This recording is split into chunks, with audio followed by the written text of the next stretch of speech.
Buen día, traders. Habla Nino Di Russo. Hoy es viernes 21 de julio del 2023. Son las 5:13 AM en Arizona, Phoenix.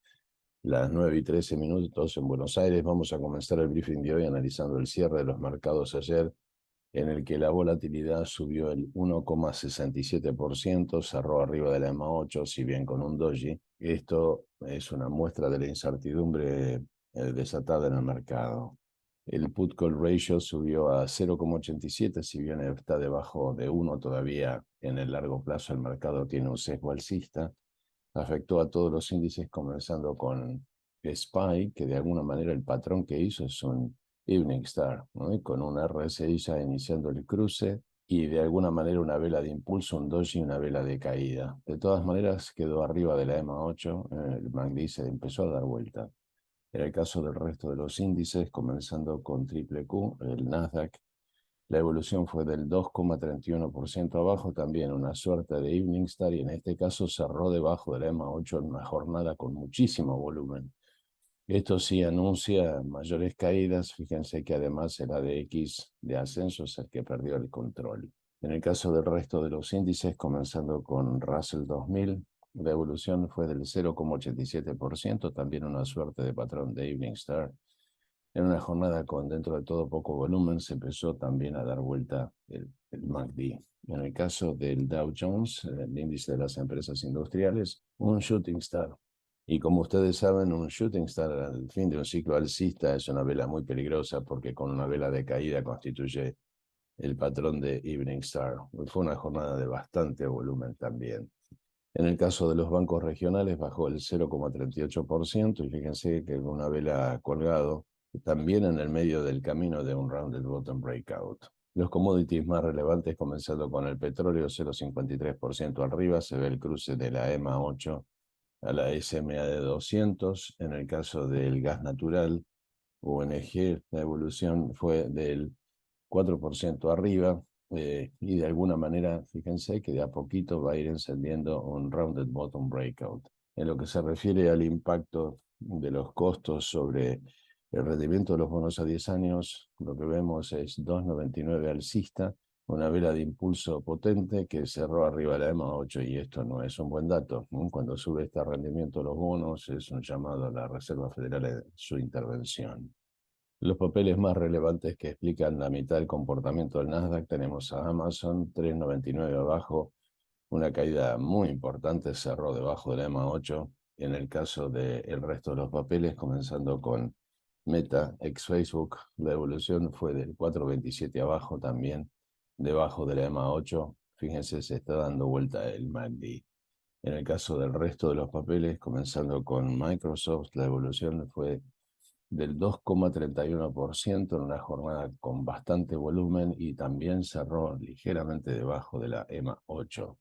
En el caso de Netflix, que fue quien desencantó el día miércoles con los earnings, 8,41 abajo, y fíjense que cerró claramente debajo de la EMA 8 en una jornada con muchísimo volumen en un MACD de cruce, así que es muy probable que veamos más caídas.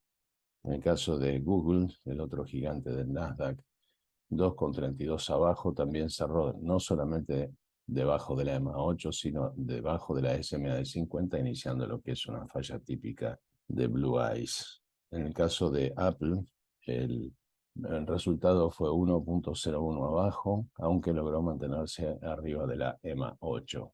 Por otro lado, Tesla, que también desencantó con sus resultados, ayer terminó 9,74 abajo, cerrando claramente debajo de la EMA 8, con un MACD hacia abajo y arrastrando, por ende, por contagio, a todo el Nasdaq. En lo que se refiere a Lucid, los autos eléctricos de lujo, la evolución 4,55 abajo, cerró debajo del EMA 8, aunque con soporte sobre la SMA de 50.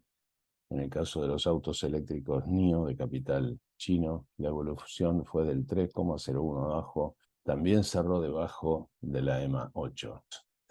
Minerales preciosos más importantes, 0,51 abajo el oro. En el caso de la plata, la evolución en el día de ayer fue del 1,82%, y fíjense que una suerte de patrón de Evening Star también. Las criptomonedas esta mañana, comenzando con Bitcoin, La evolución, este dato es de ahora, es del 0,04% alcista en los 29.820 dólares. En el caso de Ethereum, la otra criptomoneda relevante, la evolución es 0,06 abajo. Este dato es de ahora, cerrando por ahora debajo de la EMA 8. En el caso de los papeles argentinos más relevantes, tenemos a Grupo Galicia con un movimiento del 1,75% alcista arriba de la EMA 8. En el caso de YPF, la evolución fue del 0,65% abajo. Mirando ahora los ETFs que miramos habitualmente, tenemos a SOXL con una evolución del 10,99 abajo, una caída impresionante. Cerró debajo de la EMA 8 y es probable que encuentre soporte en el orden de los 23 dólares, que es donde hay mucho soporte, o si no, ya en la SMA de 50 en el orden de los 22 dólares. En el caso del resto de los ETFs relevantes que miramos, tenemos al ABU de las biotecnológicas, 4,84 abajo, cerró claramente debajo de la EMA 8. En el caso de ARC, el ETF de innovación de Cathie Woods, 5,71 abajo, un patrón clásico de Evening Star, que cerró debajo de la EMA 8 y esto anuncia más caídas. En el caso de Macy's, de los department stores más famosos, la evolución 0,37% alcista y de a poquito va encendiendo el rounded bottom breakout.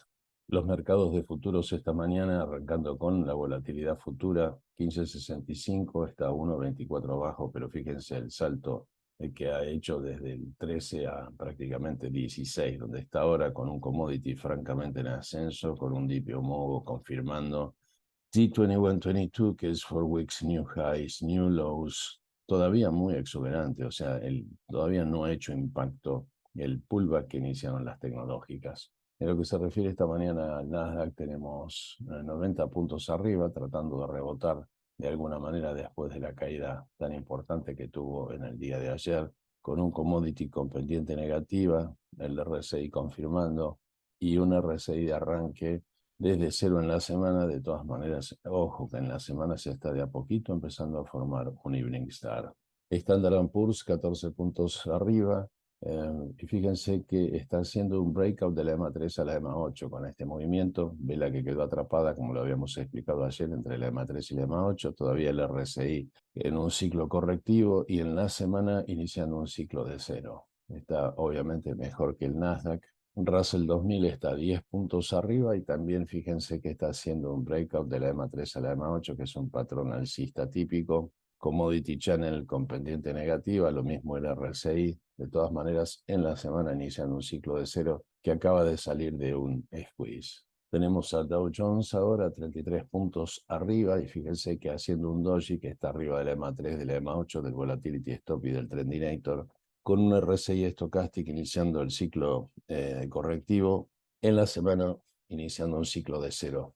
En lo que se refiere a información fundamental disponible en el día de hoy, solamente tenemos el conteo de pozos activos de Baker Hughes y no tenemos otro dato relevante. En el caso de los earnings, muy pocas empresas presentan earnings en el día de hoy. La más relevante, American Express, AutoNation, Dealer de Ondar, bancos como Regions. Esto es todo por hoy. Muchas gracias por su atención. Los espero el lunes en este mismo canal.